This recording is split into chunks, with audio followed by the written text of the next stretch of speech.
O sa amin sa City, misama sa Occidental, ug sa naman nagtanaw ka nato karon pinaagi sa Facebook page ug YouTube channel sa AONC. May adlaw ug kumusta June 19, 2026 para sa pinakolhing balita nga census sa Ozamis sa segundo distrito sa Misamis Occidental.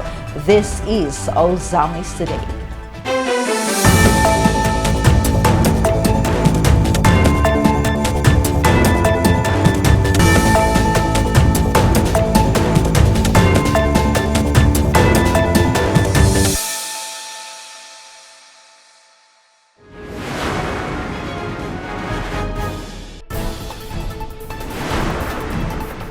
Ozamis LGU nagpakita sa kaandam panahon sa kalamidad. Satisfactory to excellent rating nakuha sa NSED o SIMEX.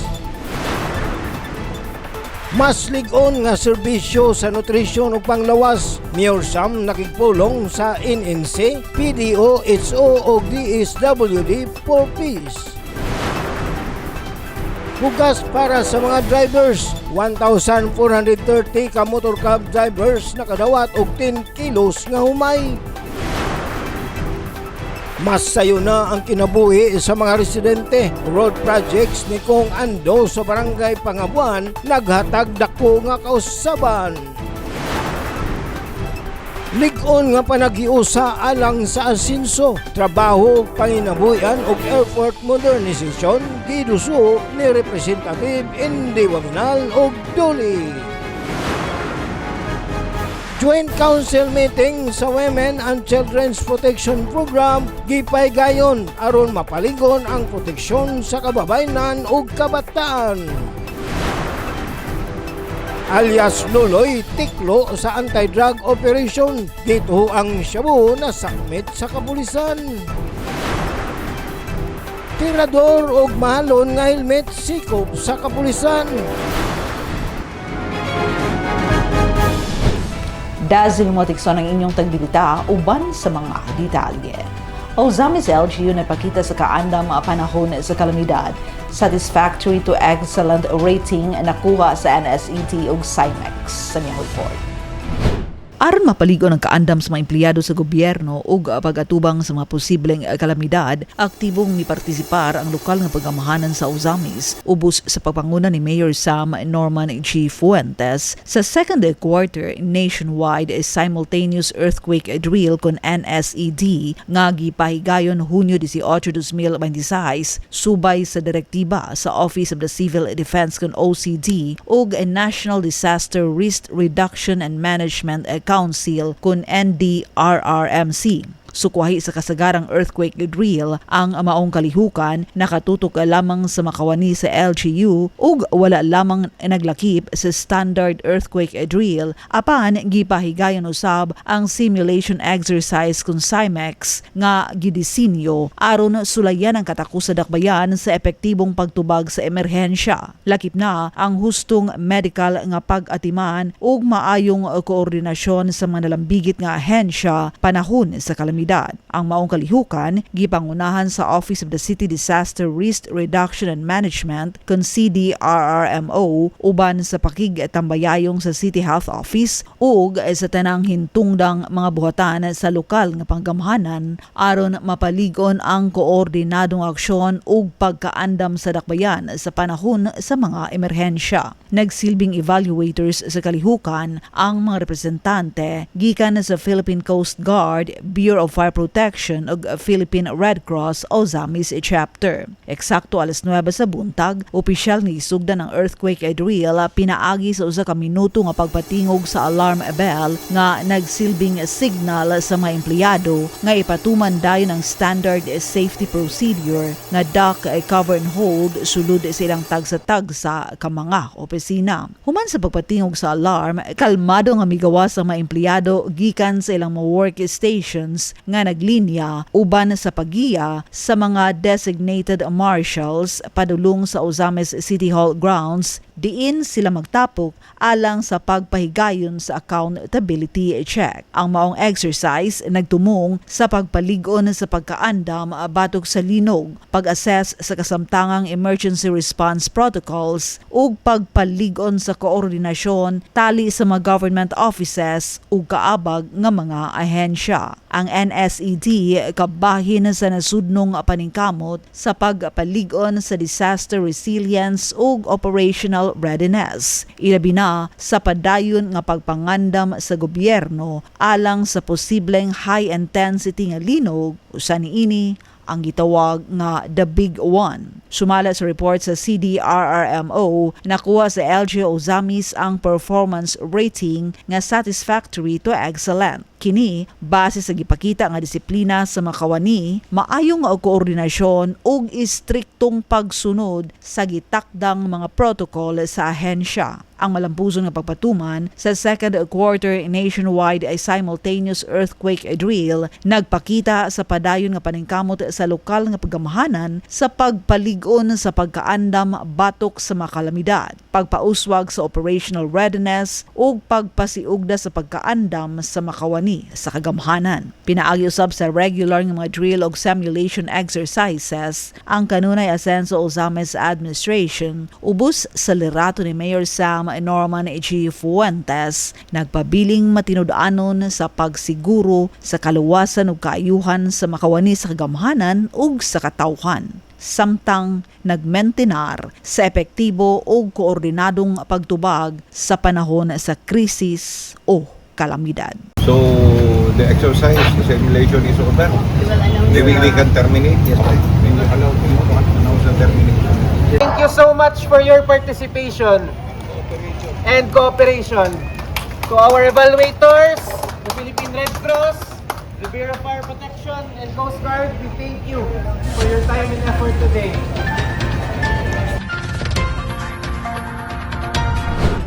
Mas ligon nga serbisyo sa nutrisyon ug panglawas, Mayor Sam nakigpulong sa NNC, PDOH o DSWD4Ps. Gitutukan niyan siya may kiranti ang maong balita. Anyang report.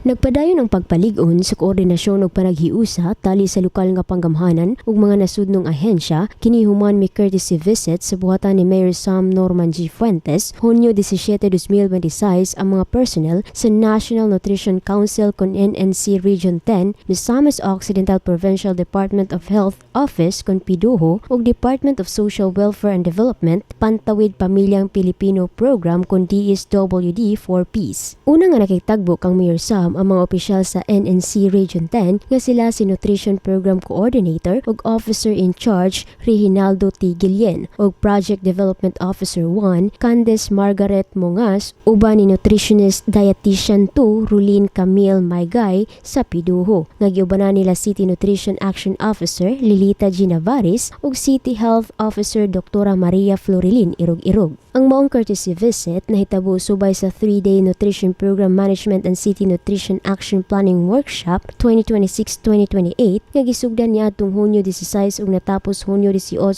2026 nga gipahigayon sa 3rd floor City Hall Executive Building, Ozames City. Di nagsilbi sila nga mga resource persons sa pagpasabot sa kabahin sa importansya sa pag-invest sa nutrisyon, ang pag-formulate sa Local Nutrition Action Plan kon LNAP 2026-2028, implementation plan, budgeting, coordination arrangements ug ang integration sa LNAP ngadto sa local development plans sa syudad. Uban sa 26 ka mga partisipante ug 2 ka resource persons gikan sa NNC Region 10 ug PIDOHO Misamis Occidental, kitakda sa City Nutrition Committee kun CNC ang mga target sa nutrisyon hangtod sa tuig 2028 nga nakaangkla sa vision nga every Ozamesnon enjoys optimal health and well-being. Ug karon ana sa pag-finalized alang sa sa approval sa sangguniang panlungsod. Human sa malampusong 3-day workshop sa City Nutrition Committee, ang sunod nilang halakang mao ang pag-mobilize sa CNC o sa ilang mga kaabag, paghatag gahum sa mga barangay nutrition scholars kung BNS ug pagpatuman sa integrated nutrition programs alang sa kanunay asenso o ZAMIS. May courtesy visit usab ang mga kawani sa DSWD 4Ps nga sila Juicy M. Napoli, Claire D. T. Tailo, Maida I. Angni, Kent E. Sitoy ug John C. Bantulinay nga giubanan ni City Social Welfare and Development Office OIC Raji Gomez. Kini nga serye sa mga courtesy visits ngadto sa buhatan ni Mayor Sam Norman G. Fuentes nagpakita sa padayon nga panag-uban ug hugot nga koordinasyon sa nagkadaiyang ahensya sa gobyerno sa pagpalambo sa mga programa sa panglawas, nutrisyon, sosyal nga kaayuhan ug inklusibong kalambuan. Din pinaagi niini nga mga kolaboratibong paningkamot ang lokal nga panggamhanan sa UZAMIS nagpabiling nga ningkamot sa paghatag og mas masanungon ug epektibong serbisyo alang sa matag UZAMIS noon. Alang sa UZAMIS Today, ako si Angela May Kirante. Salamat Mea, bugas para sa mga drivers. 1,430 ka motorcab ay drivers na kadawat ug 10 kilos na humay. May report sa Leon Chumidalio. Hunyo 18 ning tuiga malipayon nga gidawat sa mga Tricycle Operators and Drivers Association sa Dakbayan sa UZAMIS ang napulo ka kilong bugas humay ingon nga tabang alang sa ilang pamilya nga dito gipagayon sa UZAMIS City Institute of Technology Building at tubangan sa Agora Terminal, Barangay Karangan, UZAMIS City. Gipahayag ni Dads Kabahog ang Provincial Kadiwa Coordinator sa Misamis Occidental nga kini ang gisaad Misamis Occidental Governor Attorney Henry Iswaminal atol sa unang batch nga gi-release sa mga Tricycle Operators and Drivers Association sa nakalabayng bulan nga diin ilang dawat ang 5,000 pesos nga cash ug bugas ug ang 10 kilos nga bugas nga ilang madawat nga saad sa gobernador hangtod kini sa bulan sa Disyembre. Sumala pa ni Kabahog nga kini programa sa national government pinaagi ni Presidente Ferdinand Bongbong Marcos Jr. human sa ilabihang pagsaka sa presyos gasolina tungod sa krisis sa Middle East ug usa ang transport sector ang napektuhan. Mo nang naningkamot yun ang atong gobernador nga iyang matuman ang iyang gisaad para ninyo kay nakita magud sa atong national government nga ang problema gyud nga nakakuan gyud sa krisis sa atong nasod karon gumikan aning pagtaas sa presyo sa gasolina kamong mga driver. Mo na nga pinagi sa programa sa atong presidente halandong President Ferdinand Marcos iyang gikuha ang mga tanang kuan sa tuda.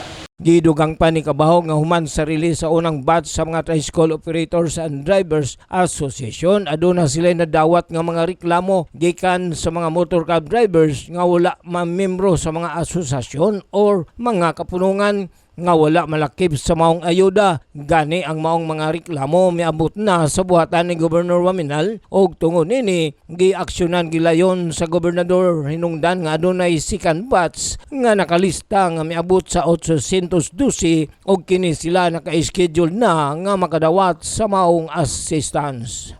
Sa kamayo sa atong pinalanggang gobernador ang reklamo sa mga driver nga wala na pil ingabot dito sa atong mayor. Ang ato pong mayor abirto ang iyang kasing-kasing ahaman niya ibutang ang mga kuan mulo dito na po niya gipasa sa atong pinalanggang gobernador.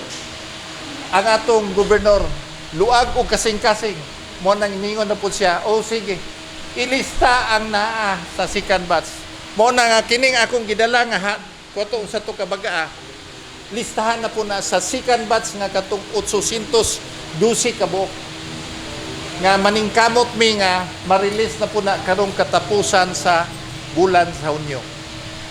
Dato pa ang first batch nga katong 1,400 ilang amo na ni mo na ni tanan.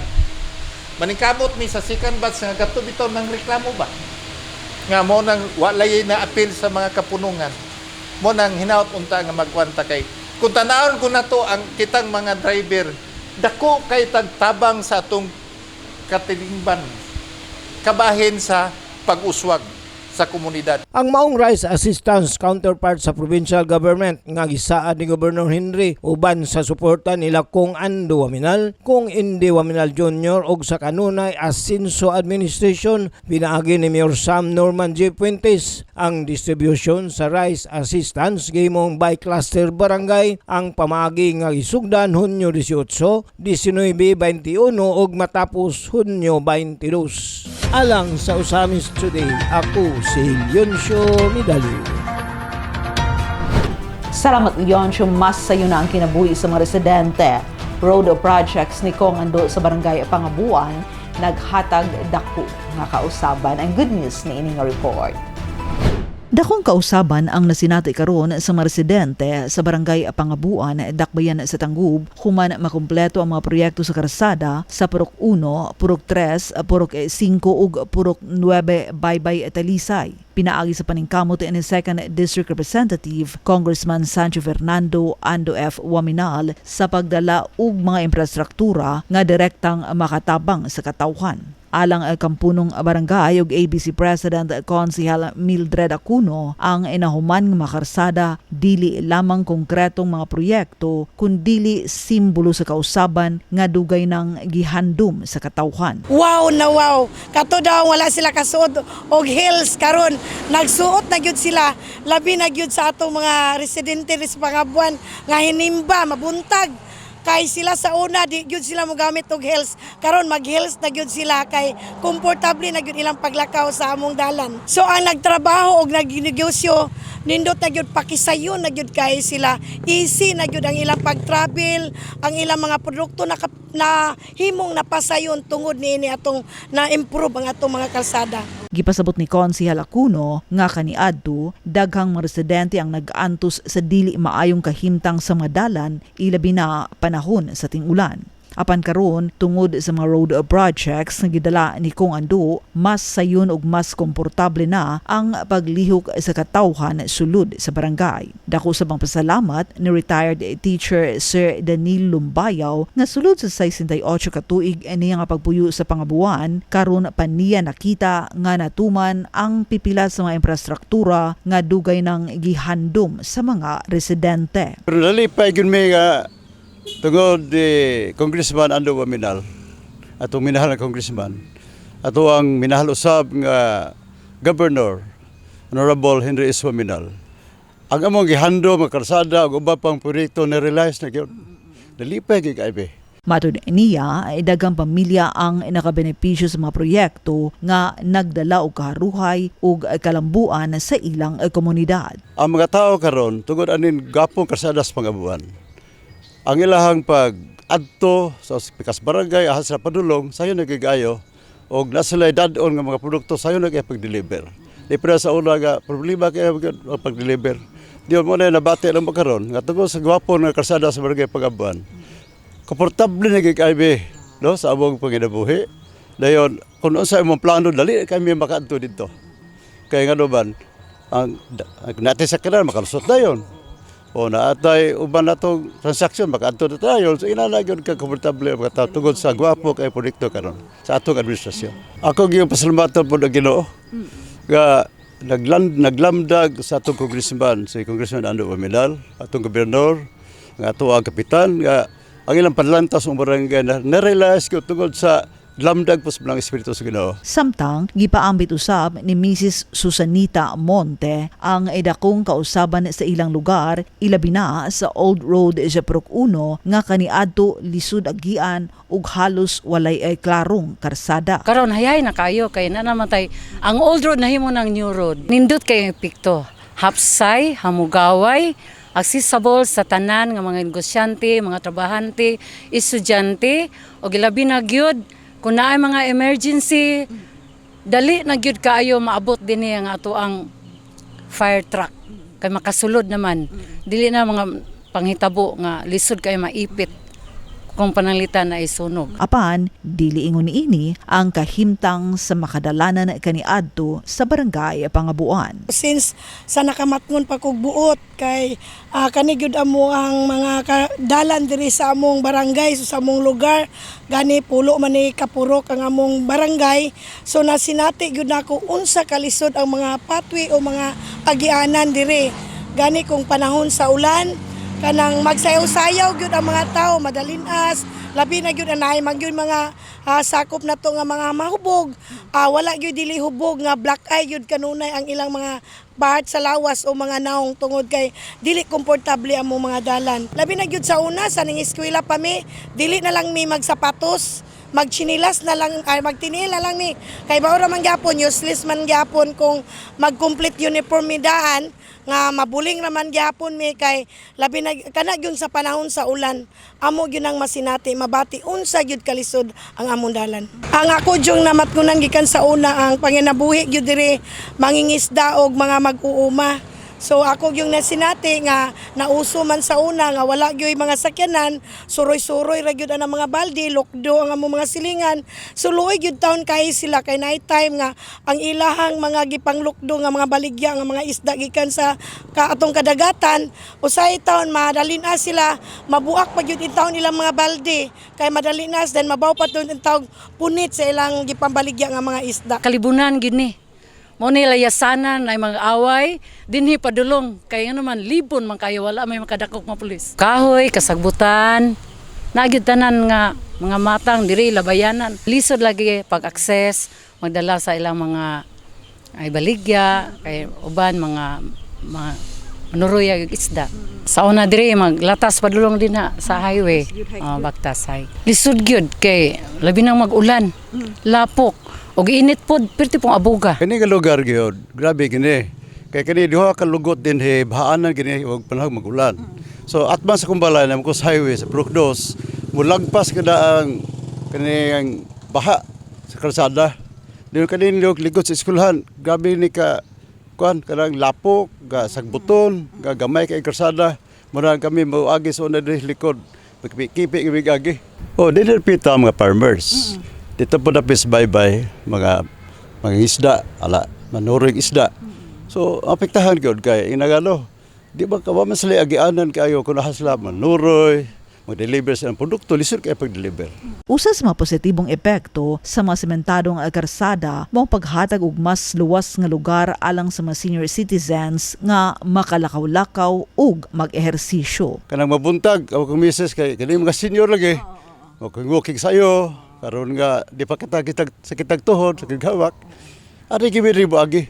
Sa kami ginalaban dili kimi agi kanuran sa una pagkakayag mo sa highway.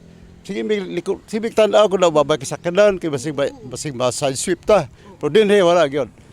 Kag gyud sip kay pagkuan. Tungod sa proyekto nga nahimo po sa abuang minahal nga Kapitan Honorable Mildred Acono. Kung sa una sa highway lamang sila makalakaw nga puno sa risgo tungod sa nagkaraghang mga sakyanan, karon mahimo na nila kini sulod sa barangay pinaagi sa maayong mga kalsada nga dili na kinahanglang ikabalaka ang ilang kaluwasan. Kinasing-kasing yun akong ipadayag sa tibok taga-barangay Pangabuan sa atong pinanggang hardworking po ni nga congressman, nagmana gyud sa atong gobernador nga si Attorney Henry Waminal nga hardworking po, nakabaton po tag hardworking nga congressman. Kung salamat gyud kayo kay abi nimo sa bata pa ko until today mura ra gyud ko gadamgo nga na-realize ang tanan. Mao nang mapasalamaton jud ko nimo nga akong ginadamgo nga mabuhat nako sa pagpresent nako, wala gyud kay gambay nga balibad. Action dayon jud, allocate jud ang budget akong ipabot jud sa atong congressman nga kinasing-kasing jud nakong pasalamat nimo nga sayo na gyud kayo paglakad-lakad sa among sapatos, baka sapatos na gyud mig puti kay sa una mahadlok may sapatos og puti congressman kay maora man gyapon hitak man kayo karon mala na gyud tungod kanang simento na. Kung Governor Henry Waminal, mga tanan nga mga trabahante dinhi sa ato ang syudad. Daghan kaayong salamat sa inyong makununayong serbisyo nga walay paglubad diin ang katawhan nahimong hapsay, malinawon, malipayon sa pagpuyo ni ining among barangay. Ato gyud pasalamatan sila. Kay wala sila gahimong instrumento sa Ginoo, di kini ma-realize kini mga project ka tabang gyud kanatong tanan. Nga nahimong atong paginabuhi kanang komportable dayon maayo nga ato ang paglihok tungod ani mga proyekto. Sa among minahal Congressman kung Ando Waminal, salamat kay kaayo sa imong pag-alot og dagkok ang kwarta para sa imong barangay. Kay kung wala pagipugas Kongreso, di kini ma-realize tanan. Yung si Governor Henry po, tungkol sa pagtibayayong kanamo, nahimot tanan nga na-realize. Mo sa salamat kayo, Congressman Ando Waminal, among minahal nga Governor Henry S. Waminal, sa inyong pagtanaw sa amo ang mga kinahanglan aron kami magpuyo nga malinawon, malambuon, malipayon. Ang kalipay ug pagpasalamat sa mga residente sa barangay Pangabuan nagpamatuod sa dakong epekto sa mga proyekto sa karsada nga gidala ni Congressman Ando Waminal. Pinaagi niini mas napalig-on ang panagdugtong, kaluwasan ug kalidad sa kinabuhi sa katawhan nga kabahin sa padayon nga pag-asenso sa segundo distrito ug sa tibuok Misamis Occidental. Asenso Barangay Pangabuan, Asenso Tangub City, Asenso Segundo Distrito, Asenso Misamis Occidental. Yehey! Mabuhay!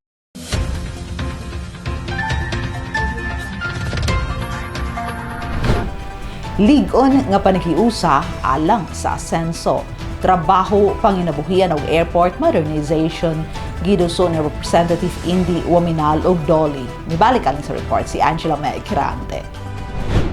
Aron mas mapalig-on ang panaghiusa sa paghatag og mas daghang oportunidad sa panarbaho o panginabuhian alang sa katawhang Pilipino, nakikitagbo si Asenso Pinoy Party List Representative Attorney Henry NDF Waminal Jr. isip miyembro sa House Committee on Labor and Employment kang Department of Labor and Employment Condole, Secretary Francis N. Tolentino aron hisgutan og ipahiuyon ang mga estratehikong inisyatiba nga magpalapad sa kahigayunan sa trabaho ug magdasig sa malungtarong panginabuhian sa mga Pilipino. Pinaagi niini nga panagtagbo, nagkahiusa ang Asenso Pinoy og Dole sa pagpalig-on sa ilang kolaborasyon aron mas mapadangat sa katawhan ang nagkadaiyang programa sa panginabuhian, panarbaho ug uban pang serbisyo. Gipahimuslan ni Representative Indy Waminal ang maong meeting aron mapahiangay ang nasudnong mga pulisiya sa labor ngadto sa lokal nga panginahanglanon, pinaagi sa pagpalig-on sa mga programa sa panginabuhian ug pagmugna og dugang oportunidad sa panarbaho alang sa kaayuhan sa katawhan. Usa-usab sa mga nahisgutan ato sa session ang padayon nga pagpalambo sa Ozamiz City Labo Airport nga nagsilbing nag-unang agianan sa probinsya sa Misamis Occidental ug yawi sa pagpalambo sa connectivity, turismo ug kalihukang pang-ekonomiya sa rehiyon. Isip usa sa miyembro sa Board of Directors sa Civil Aviation Authority of the Philippines (CONCAAP), gipasalig ni Dole Secretary Tolentino ang iyang suporta sa giplanong pagpalapad sa modernisasyon sa Ozamiz City Labo Airport ingon pag-ila sa dakong papel niini sa pagdasig sa ekonomikanhong kalambuan ug pagtubo sa turismo sa Misamis Occidental ug sa tibuok rehiyon. Mipasalig usab siya sa iyang padayon nga suporta sa pagpadali sa proseso ug pagduso sa mga gikinahanglang infrastruktura alang sa kalambuan sa Ozamiz Airport aron mapadali ang modernisasyon ug upgrading niini. Ang maong produktibong panagtagbo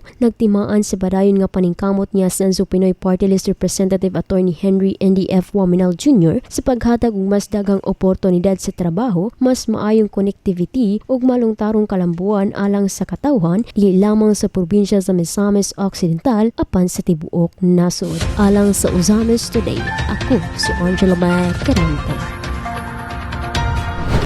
Salamat me joined a council meeting sa Women and Children's Protection Program gipahigayon aron mapaligon ang proteksyon sa kababayen-an ug kabataan.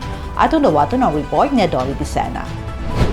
Padayon ang kaaktibo sa Asenso Usamis Administration sa pagpatuman sa mga programa o pagpanalipod sa kababayenan o kabataan. Dili pa lang dugay, gipanguluhan ni Mayor Sam Norman Go Fuentes ang Joint Council meeting alang sa ikaduhang quarter nining tuiga. Kini ang LCAT VAUSI o Local Council Against Trafficking and Violence Against Women and Their Children. LCPC o Local Council for the Protection of Children o GAGAD o Gender and Development Focal Point System. Sa ulahing Joint Council meeting, gituki niini ang kahimtang sa pasilidad sa mga minor ilalom sa kustodiya sa City Social Welfare and Development Office. Mga intervention nga napatuman sa administrasyon, labi na sa mga kabataan nga nakasinati o pagpang-abuso o dugang mga programa alang sa dugang kalambuan sa GAD Usamis. The DSWD has this facility nga nagay mga residents nga mga psychologists, mga doctors and other nga needs sa usa ka bata, sa usaik victim.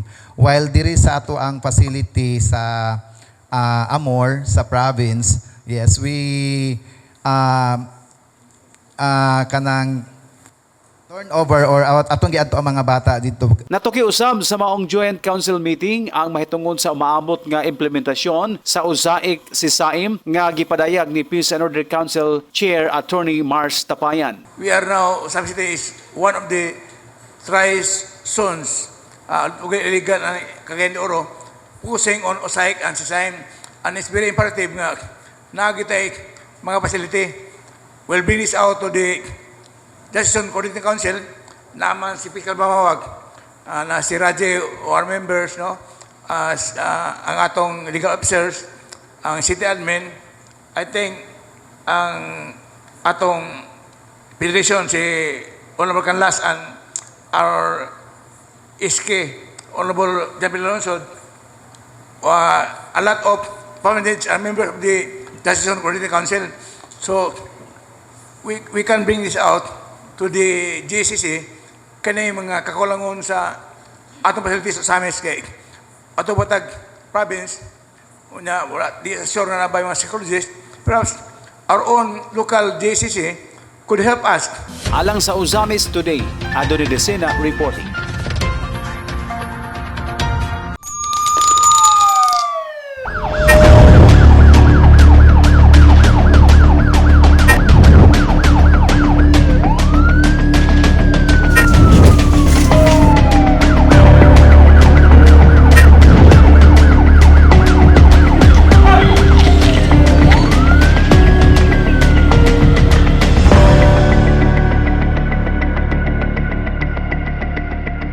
alias Loloy Tiklo sa anti-drug operation. Gituuhang shabu na sakmit sa kapulisan, ibalik alang sa police report sa Leon Schmidalio.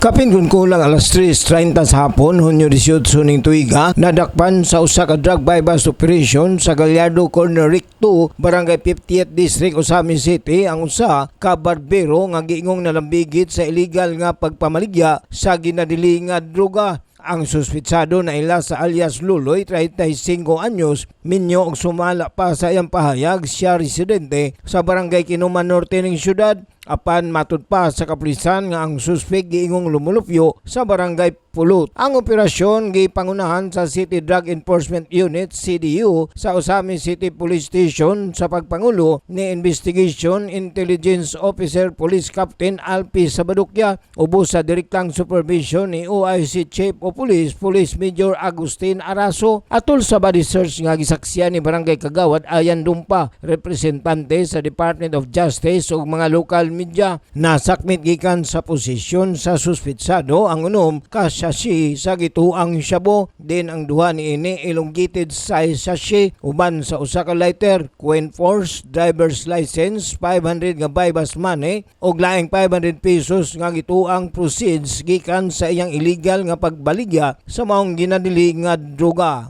Sa pagkaroon, temporaryong gidetiner si alias Luloy sa Osamis City Police Station samtang giandam ang kasong ipasakab batok kaniha nga mao ang paglapas sa Republic Act 9165 o Comprehensive Dangerous Drugs Act of 2002. Kini nga laing hugna na usab sa operasyon mao na ang ikapitong malampusong drug bypass operation nga gilusad sa Osamis City Police Station. nga nagpakita sa ilang nagkakusog nga paningkamot pinagi sa lig-on nga koordinasyon tali sa kanunay asenso Ozamis Administration ubos sa liderato ni Mayor Sam Norman J. Puentes, lokal nga kapulisan ug matag komunidad nga maoy nagpalig-on sa kampanya batok sa illegal nga droga aron hinahinay nga makabot sa dakbayan ang usa ka malinawon og drug-free Ozamis City. Alang sa Ozamis Today, ako si Leoncio Medalio. Salamat Leoncio, tiradorong mahalon nga helmet, sikop sa kapulisan, Glenn Ray Ruluna alang sa detalye. Nahatagan o kasulbaran sa kapulisan ang mga nahitabo nga pagpangawat sa mga mahalong helmet human nila nga masikop na tumiaging gabi ang usa ka 25 anyos nga lalaki nga gilang nga si alias Ladin, lumad taga Lutaw Panaon, Misamis Occidental. Sumala sa inisyal nga investigasyon, si alias Ladin gipasanginlan na responsable sa pagpangawat sa nagkalainlaing branded nga mga helmet labi na ang mga Evo o Spider nga kasagara nga gipambaligya lamang niya sa kantidad nga 500 pesos matag usa. Nasikop ang suspetsado pinaagi sa operasyon sa kapulisan o karon na sa kustodiya sa Ozamis City Station alang sa dugang investigasyon o pag-andam sa mga kaso nga ipasaka batok kaniya. Padayon usab ang investigasyon sa otoridad aron nga mahibalaan kung kinsa ang mga nakapalit sa mga gikatahong kinawat nga mga helmet ug aron nga mabawi pa ang ubang mga ebidensya. Marsden, kani siya, kani. Dahil kani, ani mo nagkikuha. Marsden, dia sa parkingan motor sa gawa sulod.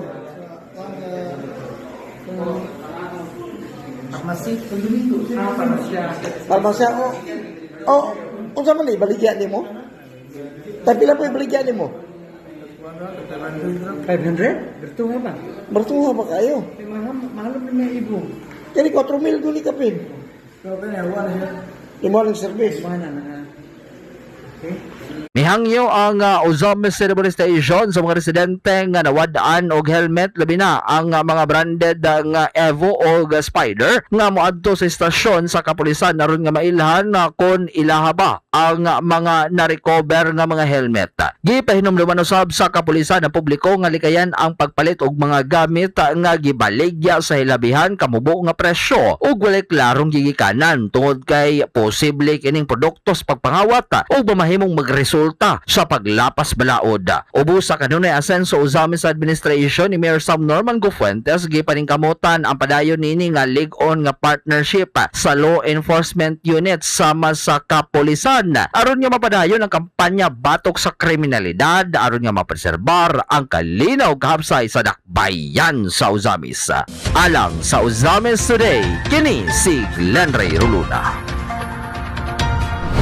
Salamat Glenn, ang Ozamis Rihato Kanatoy na serbisyo publiko sa kanunay asenso Ozamis Administration pinaagi sa asenso Ozamis News Channel ubos sa pagdumala ni Mayor Attorney Sam Norman G. Fuentes. Alang sa dugang impormasyon, please like our official Facebook page as Sam Norman Fuentes, Attorney Indy Waminal, Kong Anda Waminal of Asenso Ozamis News Channel, and please subscribe to the official AONC YouTube channel. Sa ngalan sa kinibukang AONC team, Leoncio Medalio, Adon Vicente, Jun Purgatorio, Aras Carpio, Kim Tangaro, Macjul Malinis, Angela Me Kirante, Mary Ann Lumapas, Xander Dalid, si Glenn Ray Ruluna sa Misamis News Network.